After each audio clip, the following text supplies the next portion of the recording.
యేసుక్రీస్తు నామములో మీ అందరికీ శుభములు కలుగును గాక. ఈరోజు ఒక దేవుని యొక్క ఆ నామములో ఉన్న శక్తి, యేసు నామములో ప్రతిదీ కూడా లొంగుతాది. యేసు నామములో ప్రతి ఆశీర్వాదం ఇమిడి ఉన్నది.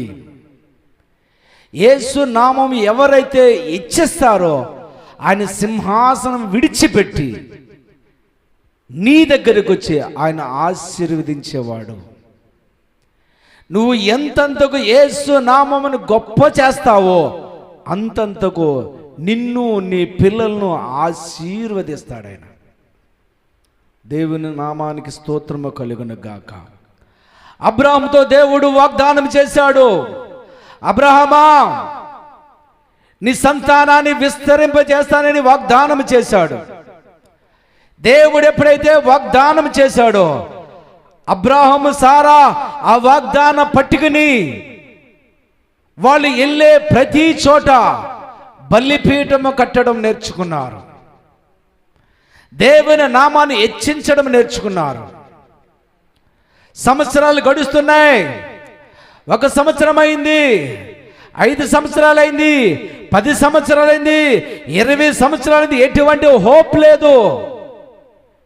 కానీ విడిచిపెట్టకుండా బలిపీఠం కడుతూనే ఉన్నారు వాళ్ళు. హల్లెలూయా, దేవుని నామానికి స్తోత్రము కలిగను గాక. హల్లెలూయా. ఎప్పుడైతే దేవుని యొక్క ఆ నామములో ఉన్న మాధుర్యము నువ్వు అర్థమవుతాదో, ఆ స్వీట్తనం నీకు అర్థమవుతుందో, నీ హృదయము మైన వలె కరిగిపోతుంది. హల్లెలూయా. చాలా మంది పాటలు పాడతారు. పాటలు ఎలాగ పాటలు అంటే నీ హృదయము ఆయనకి కనెక్ట్ అవ్వాలి. హల్లెలూయా. నీ మాటలు ఆయనకి కనెక్ట్ అవ్వాలి. నీ మాటలు ఆయన సంతోషపెట్టే విధముగా ఉండాలి. ప్రతి మాట, ప్రతి ప్రార్థన ఆయన సంతోష పెట్టినట్టుగా ఉండాలి. హల్లెలూయా. దేవుని స్తోత్రము కలుగును గాక. హల్లెలూయా. ఆయన నామము సుందరమైన నామమని నువ్వు పలికినప్పుడు నీ కుటుంబం అంతా సుందరముగా మారబోతుంది. నీ కుటుంబం అంతా సుందరముగా మార్చివేసే నా దేవుడు ఈ వాగ్దానం ఇస్తున్నాడు నీకు. నా నామము పైకెత్తబడితే నీ కొమ్ము హెచ్చించబడతాది. రెండవది, ఆయన నామము మధురమైనది. ఆ మధురమనేది అది అనుభవిస్తేనే మనకు అర్థమవుతుంది. ఎప్పుడైతే ఆ మధురమైన నామము నువ్వు పలుకుతావో నీ చేదు లాంటి జీవితాన్ని మధురముగా మార్చివేస్తాడు. అది మరొకటి అందమైన నామము. అందమైన నామం నువ్వు ఎప్పుడైతే హెచ్చేస్తావో అందహీనుడుగా ఉన్న నీ జీవితాన్ని అందముగా మలిచి వేస్తాడు ఆయన. హల్లెలూయా. దేవునికి స్తోత్రము కలుగును గాక. దేవునికి మహిమ కలుగును గాక. ఈ సారా 90 సంవత్సరాల వయసులో, అబ్రాహాము 100 సంవత్సరాల వయసులో వాళ్ళు ఆ మధురమైన నామాన్ని వాళ్ళు హెచ్చించడం మొదలుపెట్టినప్పుడు ఒకరోజు ఆ సారా ఆ వయసు చిన్నగా 16 సంవత్సరాలు వయసు కలిగిన ఒక చిన్న వయసు కలిగిన స్త్రీగా మార్చబడ్డది. ఆ రాజు ఆ సారాని చూసి, ఆ స్త్రీ ఎవరు, అందముగా ఉన్నది, ఆమెను నాకు కావాలి, నేను పెండ్లి చేసుకుంటానని భటులను పంపించాడంట. హల్లెలూయా. అలాగే ఈ నామములో ఉన్న శక్తి ఏంటంటే ఈరోజు మనం చెప్పుకున్నది దేవుని స్తుతించడం మనం నేర్చుకోవాలి. దేవుడి బైబిల్ గ్రంథము ఒక మర్మయుక్తముగా ఉన్న గ్రంథము.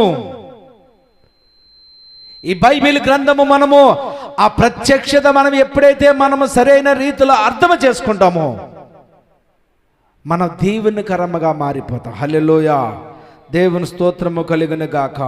హల్లెలూయా. ప్రతి భారభరితమైన ఆత్మ యేసు నామములో నిన్ను బంధిస్తున్నాను. ప్రతి విసిగించే ఆత్మను యేసు నామములో నిన్ను గద్దిస్తున్నాను. ప్రతి ఫిర్యాదు చేసే ఆత్మను యేసు నామములో గద్దిస్తున్నాను. Jesus name. ఈ స్తుతి, హల్లెలూయా, ఈ స్తుతిలో ఉన్న ఆశీర్వాదం ఒక పాపాత్మురాలనే స్త్రీ బైబిల్ మనం చూస్తాం. లూకా సువార్త 7వ అధ్యాయంలో మనం చూస్తే కనుక ఆ స్త్రీ వ్యభిచారము కలిగిన స్త్రీ,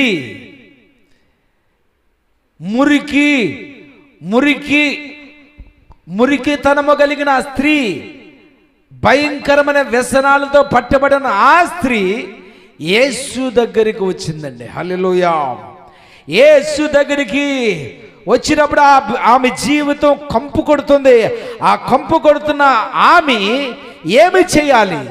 ఈ కంపులో నుంచి మనము బాగవ్వాలంటే, ఆ కంపులో నుంచి మనము సుందరంగా మార్చబడాలి, ఏమి చేయాలని ఒక సంవత్సరము ఆదాయాన్ని పోగు చేసిందంట. ఒక సంవత్సరానికి వచ్చిన ఆదాయము ఎంత వస్తుందో ఆ డబ్బు తీసుకుని జటా మాంసము కలిగిన ఒక అత్తర బుడ్డిని కొనుక్కున్నదంట. అంటే సంవత్సరము జీతం అంటే చాలా ఎక్కువతో కూడిన ధనం అది.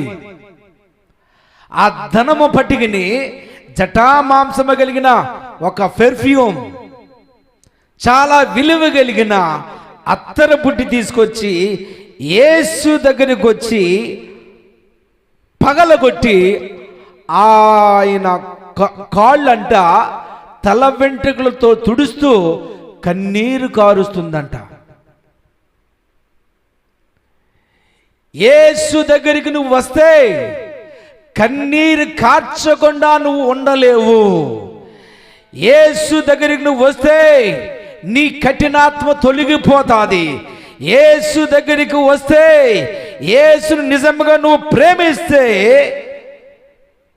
నీవు ఆయన ఆనందించేవాడుగానే ఉంటావు. నువ్వు యేసు దగ్గరికి నువ్వు వస్తే నీ హృదయం మైన వలె కరిగిపోతాది.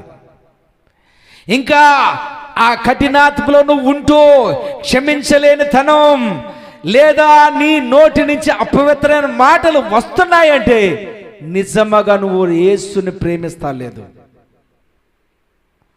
హల్లెలూయా. యేసుని ప్రేమిస్తే ఈ ముద్రలు నీలో కనబడతాయి. ఆ ముద్రలు విరిగి నలిగిన హృదయము కనబడుతుంది.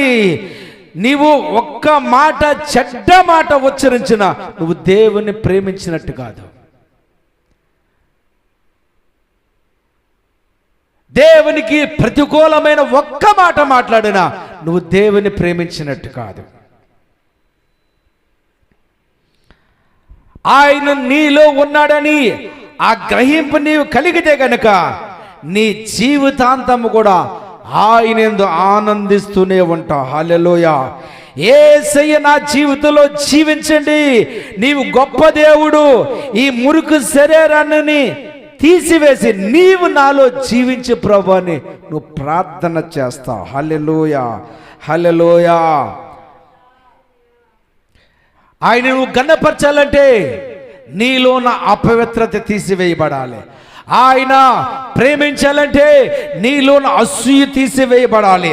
ఆమె పాపాత్ములైన స్త్రీ యేసుని దగ్గరకు వచ్చినప్పుడు యేసు ఎలాగా ఆమె వెంట ఎలాగా ప్రవర్తించాడు చూడండి. ఆమె పాపపు స్త్రీ, దేవుడికి తెలుసు పాపపు స్త్రీ అని పలకలేదు.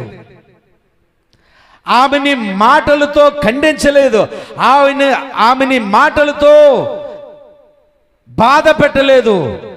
ఎలాగా ఆయన ఆ వ్యక్తిని ఎలాగ చూస్తున్నాడంటే చాలా ప్రేమతో చూస్తున్నాడు. ఆ యేసు ప్రభు ఎప్పుడైతే ఆ యవ్వన స్త్రీ పాపాత్ముని వచ్చిందో ఆ కన్నుల్లో నుంచి ఆ ధారగా కన్నీరు కారుతూనే ఉంది. హల్లెలూయా. దేవునికి మహిమ కలిగిన గాక. ఆయన ప్రియమైన వాడు. ఆయన ఆ వ్యక్తిని ఏ కోసాను కూడా బాధించే మాటలు మాట్లాడతలేదు, గాయపరచాలనుకుంటలేదు. కానీ ఆ యేసు దగ్గరికి కన్నీరు కారుతూనే ఉంది. హల్లెలూయా. అంటే నీ హృదయము ఆయన దగ్గరికి వచ్చినప్పుడు మైన వలె కరిగిపోతుంది. నిజము చెప్తున్నాను, ప్రార్థనలో ఆయనతో నువ్వు కనెక్ట్ అవుతే గనక నీ హృదయము మైన వలె కరిగిపోతుంది. ఆ మైనము ఆ వెలుగు దగ్గరికి తీసుకొచ్చినప్పుడు ఆ వెలుగు ఎప్పుడైతే తాకుతుందో మైనము అలాగ కరుగుతూ ఉంటుంది. అలాగే నా యేసయ్య వెలుగై ఉన్నాడు. ఆ వెలుగు దగ్గరికి స్త్రీ వచ్చినప్పుడు కరుగుతూ ఉన్నది. హల్లెలూయా. మైన వలె కరుగుతుంది. 24 గంటలు నీతోనే ఉన్నాడు. ఆయన ఎలా బాధ పెట్టగలవని నువ్వు ఆ గ్రహింపును కలిగితే గనక నీవు యేసయ్యను ఆరాధించకుండా ఉండాలి. హల్లెలూయా, హల్లెలూయా. అంటే ఆయన జీవము నీలోని ఉన్నదని నువ్వు గ్రహించాలి. యేసు లేకుండా నువ్వు జీవిస్తే అది నిజమైన క్రైస్తవం కాదు. యేసు దగ్గరికి నువ్వు వచ్చినప్పుడు కన్నీరు విడవకుండా, ఇరిగి నలిగిన హృదయం లేకుండా ఉంటే అది నిజమైన క్రైస్తవుడికున్న లక్షణము కాదు. అంటే ఆయన దగ్గరికి మనం వచ్చినప్పుడు ఆయన జీవముతో మనం పెనవేసుకుంటున్నాం. ఒక చేప నీటిలో ఉన్నప్పుడు ఆక్సిజన్తో నడుస్తూ ఉంటుంది. అదే చేపని నీటి నుంచి తీసుకొచ్చి ఆ ఒడ్డునికి పెట్టినప్పుడు గిల్లగిల్లలాడి చనిపోతుంది. ఎక్కువ టైం జీవించలేదు. అంటే ఆ చేప ఆ నీటిలోనే బ్రతుకుతుంది. నీటిలో ఆక్సిజన్ ఉంటుంది. అలాగే మనకు కూడా యేసు ఒక ఆక్సిజన్ అయిపోవాలి. అప్పుడే మనం జీవించగలదు. ఆ ఆక్సిజన్ లేకుండా నువ్వు జీవిస్తే నీ జీవితము పెంటతో సమానం. హల్లెలూయా. ఆ స్త్రీ వెళ్ళింది, కన్నీరు కాస్తుంది. ఆమె ఏమి చేసిందంటే, ఎక్కడ నా ధనం ఉందో అక్కడే నా హృదయం ఉంటుంది. అంటే ఆవిడి ఆ పెర్ఫ్యూమ్ పగలగొట్టినప్పుడు సంవత్సరం కలిగిన ఆ వెల చెల్లించిన ఆ అత్తరు బుడ్డిని పగలగొట్టి యేసు పాదాల పట్టుకుని తుడుస్తుందండి.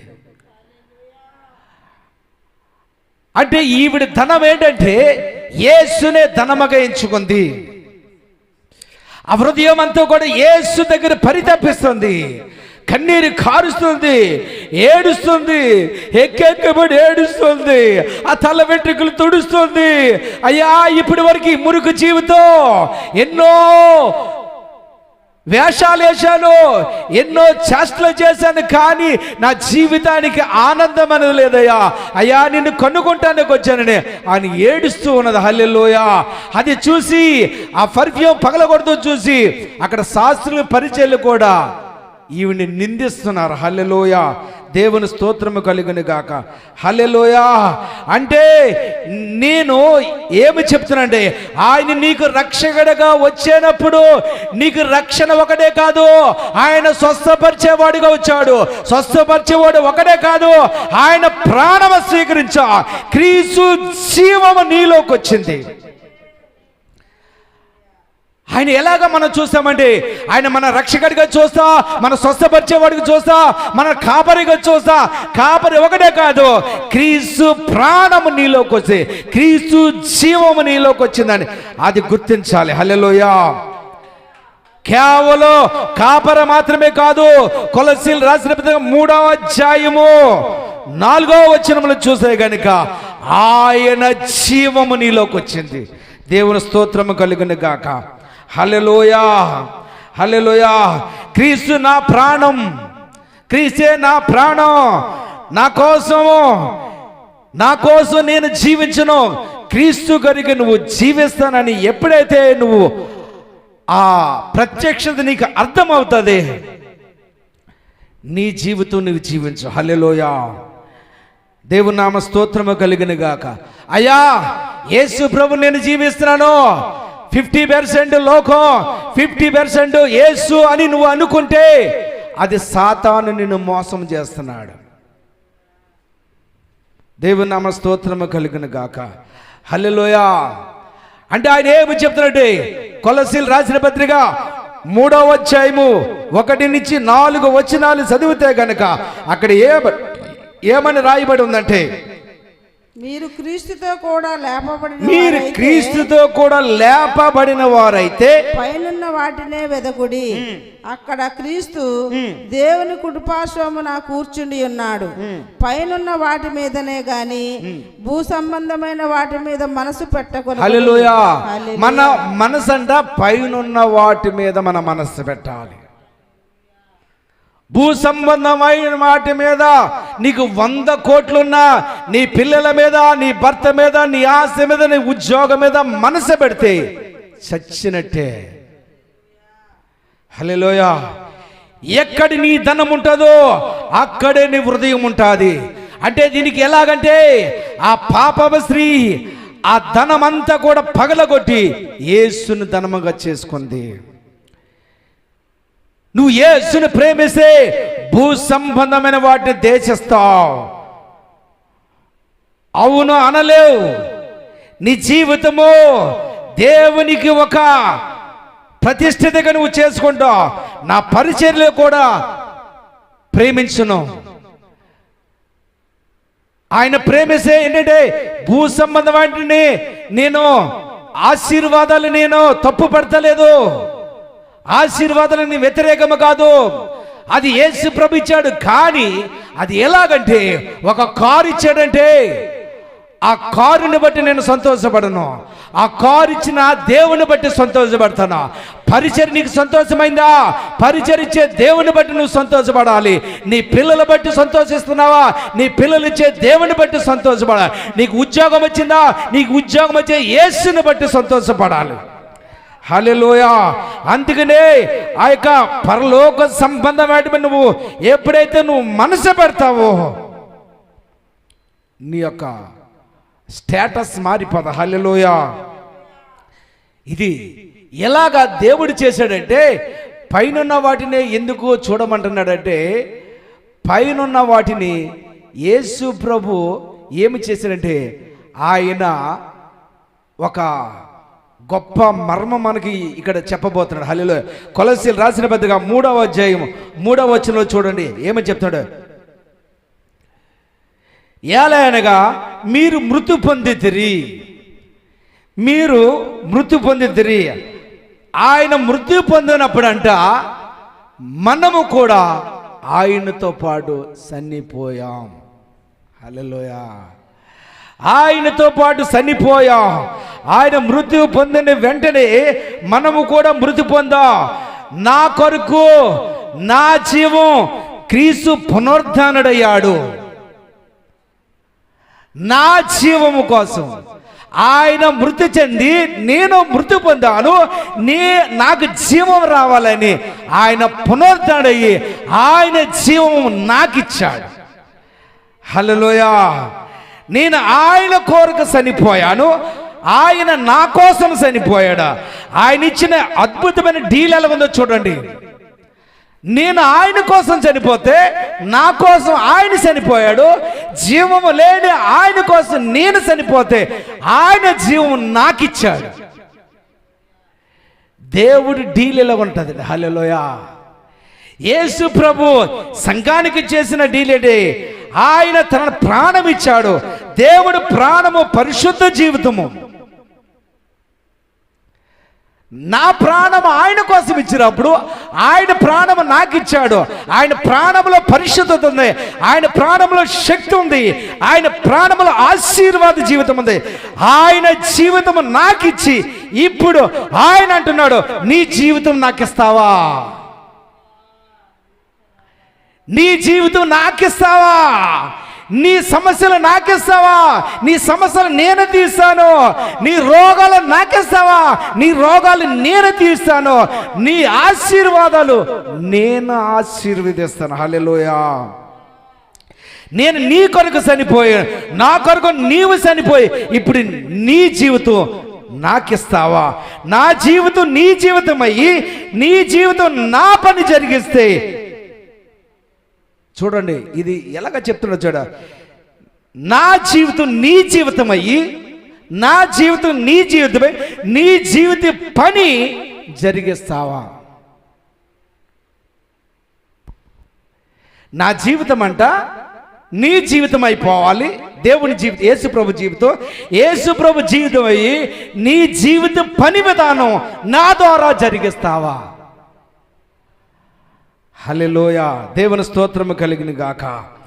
కొలస్సీ 3:3 నా పాత జీవితం ఇప్పటికే చనిపోయింది, ఇప్పుడు కొత్త జీవం కలిగి ఉన్నాను. ఆ జీవము క్రీస్తులో దాచబడి ఉన్నది. నా జీవముడే క్రీస్తు జీవము. హల్లెలూయా. నేను చెప్పట్లేదు, దేవుని వాక్యం చెప్తుంది. ఏమని చెప్తుందంటే, ఏలైనగా మీరు మృతి మీద మీ జీవము క్రీస్తుతో కూడా దేవుని యందు దాచబడి ఉంది. ఎవరి జీవం ఏంటంటే, మనలో ఉన్న జీవం అంట క్రీస్తు జీవం దేవునిలో దాచబడి ఉందంట. హల్లెలూయా. మనకు జీవమైన క్రీస్తు ప్రత్యక్షమైనప్పుడు, 4వ వచనంలో ప్రత్యక్షమైన ఆయన మహిమయందు ప్రత్యక్షమవుతాం. దేవుడు ఆ డీల్ చూడండి. నేను చనిపోయినప్పుడు నా కోసం ఆయన చనిపోయాడు. ఆయన చనిపోయినప్పుడు ఆయన జీవం నా జీవమైంది, నా జీవం ఆయన తీసుకున్నాడు. ఆయన మరలా వచ్చినప్పుడు ఆయన మహిమలో ప్రత్యక్షత ఆయనతో పాటు నేను వస్తాను. హల్లెలూయా. మీ జీవం క్రీస్తు జీవం, నా జీవం క్రీస్తు జీవం. ఇది నీకు అర్థం అవితే చాలు. హల్లెలూయా. మీలో ఉన్న జీవం ఎవరిది? క్రీస్తు జీవం. ఎలాగ జరిగిందదే? యేసు కొలస్సీలు రాసిన పత్రిక 3వ అధ్యాయంలో అదే చెప్తున్నాడు.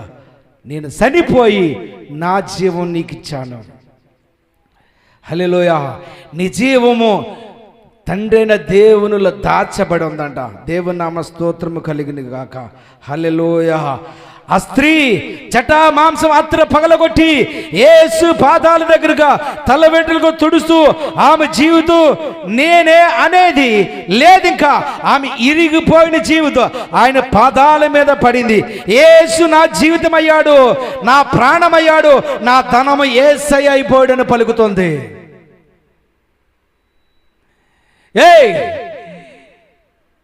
ఈ సంవత్సరము సంపాదించిన ధనము కొన్ని కోట్లు అవ్వచ్చు, కానీ ఆ దానికంటే యేసే నా ప్రాణం, యేసే నా ధనం. ఎక్కడైతే నీ ధనం ఉంటుందో అక్కడే నీ హృదయం ఉంటుంది. అంటే ఆమె హృదయం అంతా యేసు పాదాల దగ్గరికి వచ్చిందంట. దేవుడు కోరుకునేది, దేవుడు నిన్ను నన్ను కోరుకునే సంఘాన్ని ఏంటంటే, నా జీవం నువ్వు తీసుకో, నీ మురికి జీవితం నాకు ఇయ్యి, నీలో నేను పని చేయాలని ఆశపడుతున్నాను, నిన్ను చూసి అనేక మంది దీవెని రావాలని ఆశపడుతున్నానని అని చెప్తున్నాడు. క్రీస్తు నేను ఏకమై ఉన్నానని తెలుసుకుంది.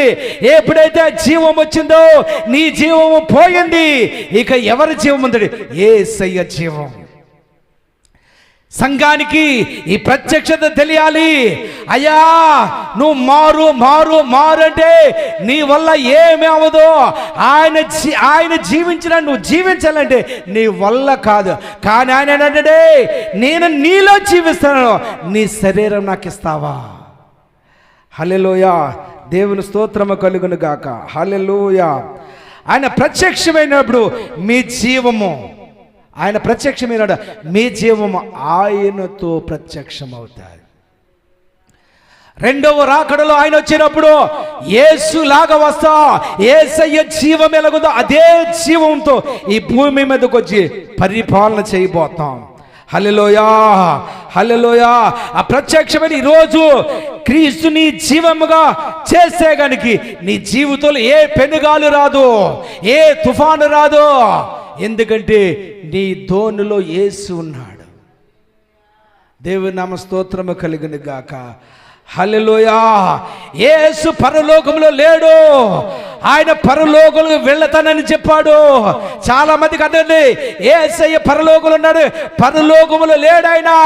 నేను చెప్తాడు, పరలోకములు వెళ్ళి ఆయన మరలా మీ దగ్గరికి వస్తాను, ఒక ఆదరణకర్తను పంపిస్తాను, ఆయన అచ్చు నాలాగే ఉంటాడు, ఆయన మీకు సహాయకుడిగా ఉంటాడని యోహాను 14:16లో నేను వెళితేనే మీకు పంపుతాను వేరొక ఆదరణకర్త, నాలాగే ఉంటాడైన, ఆ వేరొక ఆదరణకర్తను పంపిస్తానని ఆయన శిష్యులకు చెప్తున్నాడు. హల్లెలూయా.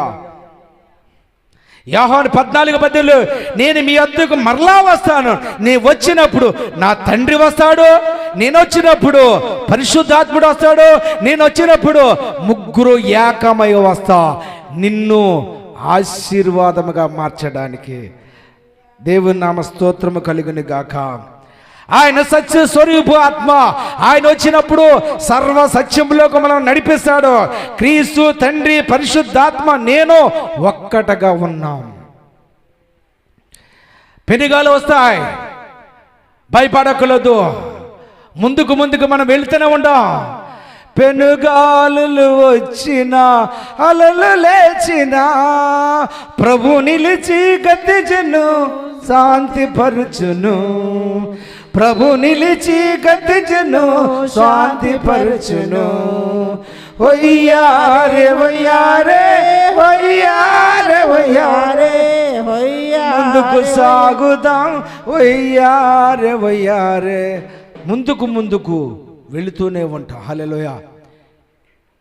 నీ ధోనిలో యేసు ఉన్నాడని నువ్వు ఎప్పుడైతే గ్రహిస్తావో ముందుకు వెళుతున్నట్టు. హల్లెలూయా. ఆయన నీ ధనముగా చేసుకుంటే నీ జీవితం ముందుకు వెళుతూనే ఉంటుంది. నీ జీవితం వయ్యారే వయ్యారే అన్నట్టుగానే ముందుకు వెళ్తాది. క్రీస్తు నాలో ఉన్నాడు, నా భారం ఆయన మోస్తాడు, నువ్వు గ్రహించాలి. అందుకనే చెప్తాడు, నీ భారము నా మీద పెట్టండి, నేను సాత్వికుణ్ణి, నా కాడి సులువైంది. హల్లెలూయా. ఎప్పుడైతే క్రీస్తుతో నువ్వు సిలువ వేయబడతావో నీ జీవితం నువ్వు జీవించు. గలతీ 2:20లో ఏమి చేద్దాం, నేను క్రీస్తుతో కూడా సిలువ వేయబడ్డాను, ఇక జీవించిన నేను కాదు, నాలో జీవించిన క్రీస్తే.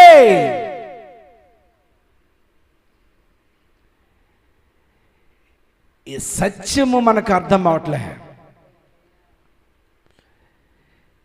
ఎప్పుడైతే నువ్వు దేవుని యొక్క రక్షణ తీసుకున్నావో సిలువలో ఒక కార్యం జరిగింది. ఆ సిలువలో ఏమి జరిగిందంటే ఆయనతో పాటు నువ్వు చనిపోయావు, ఆయన పాతి పెట్టబడో, ఆయనతో పాటు నువ్వు పాతి పెట్టబడ్డావు, ఆయన తిరిగి లేచాడు, ఆయనతో పాటు నువ్వు తిరిగి లేచావు, ఆయన త్వరగా రాబోతున్నాడు, ఆయనతో పాటు నువ్వు రాబోతున్నావు. హల్లెలూయా. ఇక నేను జీవించలే, నాలో జీవిస్తున్నాడు క్రీస్తు. క్రీస్తు మనలో ఉన్నప్పుడు నీ ప్రార్థన కూడా ఎలాగంటే, ప్రార్థన ఇప్పుడు ప్రభువా నా పిల్లలు దీవించు, నా సంఘాన్ని దీవించు, నా భార్యని దీవించు, నా ఉద్యోగాన్ని దీవించడే, అది శాపనార్థమైన ప్రార్థన. దేవుని నామ స్తోత్రము కలుగును గాక. హల్లెలూయా. తల్లిగా తండ్రిగా క్రీస్తు మనలో ఉన్నప్పుడు నీ పిల్లలకి ఆయన తండ్రిగా మారిపోతాడు. క్రీస్తు మనలో ఉన్నప్పుడు నీ పిల్లలకి ఆయన తల్లిగా ఆయన తల్లిగా మారిపోతే ఎంత ప్రశస్తముగా ఉంటుంది. నీవు తల్లిగా ఉండవేరు, ఆయనే తల్లిగా మారితే నీ పిల్లల బాధ్యత ఆయన తీసుకుంటాడు. హల్లెలూయా. హల్లెలూయా. అంటే ఏది బెస్ట్? క్రీస్తు అంటాడు, నేను నీ జీవితంలో జీవించనా అని అడుగుతున్నాడు. నేను నీ జీవితంలో నేను జీవించనా ఆయన అడుగుతుంటే నువ్వు ఏ సమాధానం చెప్తావు? ఆయనలాగా నువ్వు జీవించడం అసంభవం, కానీ ఆయన నీలో జీవించడం సాధ్యమే. హల్లెలూయా. దేవుని స్తోత్రము కలుగును గాక. హల్లెలూయా. సమస్యలు ఆయన నీ జీవితంలో జీవిస్తే నీ సమస్యలు పరిష్కరించగలడు. ఆయన జీవితం ఆయన జీవితం నీలో జీవిస్తే నీ ధనాన్ని ఆశీర్వదిస్తాడు. ఆయన నీలో జీవించిన అదే క్రైస్తవ జీవితం. ఆయన నాలో జీవించడమే క్రైస్తవ జీవితం. ఆయన నీలో జీవించడమే క్రైస్తవ జీవితం. అంటే క్రైస్ట్ ఈజ్ ఇన్ మీ, క్రీస్తు నాలో జీవిస్తున్నాడని తెలియటమే క్రైస్తత్వం. హల్లెలూయా. జీవించేది నేను కాదు, ఆయన నాలో జీవించడమే క్రైస్తత్వ జీవితం. దేవుని వాక్యము నీ హృదయం అంతా కూడా బంధించుకుంటే, ఆయన నీ హృదయం అంతా ఆయన జీవం ఉంటే నీ ధనము ఆయన అయిపోతాడు. హల్లెలూయా. దేనికి భయపడో. హల్లెలూయా. యేసు నీలో ఉంటే మైన వలె కరిగిపోతుంది. ఆయన పాదాల దగ్గరకు వచ్చి ఏడవలేక ఉండలే. ఆయన పాదాల దగ్గరకు వచ్చి కన్నీరు రాకుండా ఉండలేదు. ఆయన ముద్దులు పెట్టకుండా లేవు. ఎందుకంటే పాపము స్త్రీ ఆ హృదయం అంతా దేవునికి ఇచ్చింది. కన్నీరు కారుతుంది, ఆ యొక్క కంటి నిండా కారుతూనే ఉంది. ఆ యేసు దగ్గర మైనమైపోయింది. యేసు జీవం నీలో ఉన్నదంటే అబద్ధాలు ఆడలే. యేసయ్య జీవితం ఉంటే మోసాలు చేయలే.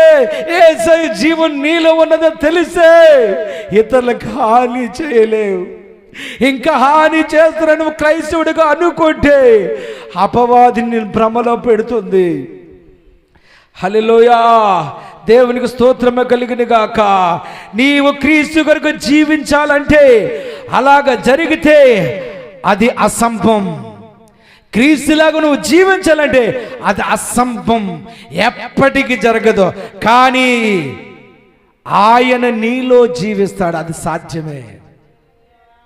ఒక ఏనుగు ఎలకలాగా జీవించగలుగుతా. ఎలక ఏనులాగా జీవిస్తానని అనుకున్నాడు, కానీ క్రీస్తు కొరకు జీవిస్తే నా వల్ల కాదు, ఓడిపోయాడు. నేను కూడా అనేకమైన రీతిలో యేసులాగా పర్ఫెక్ట్గా ఏదో విషయంలో పడిపోదు, కానీ క్రీస్తు నాలో జీవిస్తానని ఎప్పుడైతే తెలుసుకున్నానో నా ప్రార్థన విధానం మారిపోయింది. నా ప్రార్థన విధానం మారిపోయి క్రైస్తవ జీవితం సులభమే, సులభమే. గలతీ 2:20 క్రీస్తులో సిలువ పడ్డాను, నేను జీవించుతున్న జీవితం రవి శనిపాడు శనిలో. నా జీవితం ఆ సిలువలో చనిపోయాను. మీరు అలాగ పెట్టుకోవాలి. ఇక జీవించినది నేను కాదు, క్రీస్తే నాలో జీవిస్తున్నాడు. అంటే క్రీస్తు నీలో జీవించాలంటే నీవు చనిపోవాలి. ఒకళ్ళు చనిపోతేనే ఒకళ్ళు జీవిస్తారు.